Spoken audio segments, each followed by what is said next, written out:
Assalamu alaikum туғандар. Ошол мына Жалал Абадта спорт комплекс бар экен, ошонун бир капталындагы зданияны бүтүрүп бердик. 15 точка коюп бердик. Ленинградка система.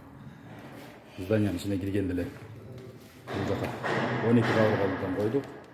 Бул жагында да 12 кабырга бар. Ишти бүткүчөгүн караң кирип кетти, кечке. Ошого караңда тартып турабыз. Бул жагында дагы 12 кабыргадан бирөө бар. Ремонт катуу жүрүп атат бул жерде. Бул жагында 15 точка.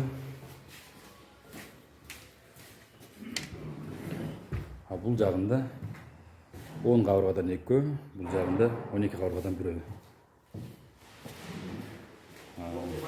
Санузелдерге коюлган, туалеттерге.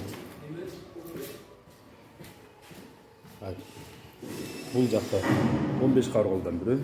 Ленинградка система, разъемный вентилдери менен.